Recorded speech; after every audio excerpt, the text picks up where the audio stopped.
The next UK Prime Minister has to deal also with skyrocketing costs of living. I note the unions are preparing to strike in October. The government on Tuesday signed off on wage increases of about 5% for 2.5 million public servants. But inflation is running at a 40-year high of more than 9%. And they say the wage increase isn't enough. David, is the UK about to experience the bad old days of the 1970s where there was a wage price spiral?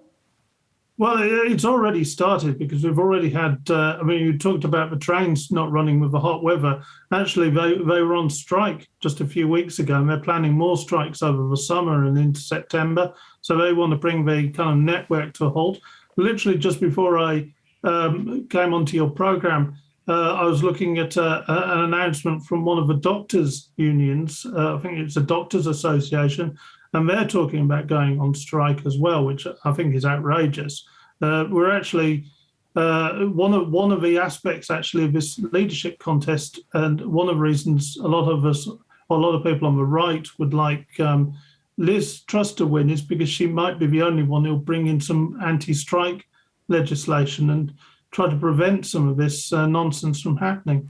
Well, David, just getting back to Boris Johnson, though, I'm really struggling with the idea that 14 million people voted for him. He won a massive democratic mandate, the biggest parliamentary majority since 1987.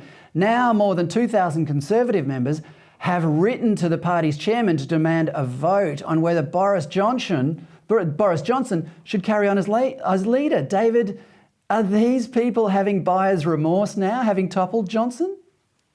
Well, this is a disconnect between members of parliament and ordinary voters, and actually even Conservative Party members. You know, most of the Conservative Party members and a great deal of voters wanted to keep Boris Johnson. He's in many ways been a great Prime Minister. He got Brexit done, thank God, after the turmoil of the Theresa May years. You know, he got us through the pandemic. Now, you know, it was a bit too much lockdown for a lot of us, but he did better than most, and certainly the vaccine rolled out quickly. And he's united the international community in taking on Russia over Ukraine. You know, he's got some big things on his CV and done well. It's been the allegations of corruption and, you know, rule breaking and the chaos around him that's brought him down. And not underestimate the jealousy within amongst Conservative MPs.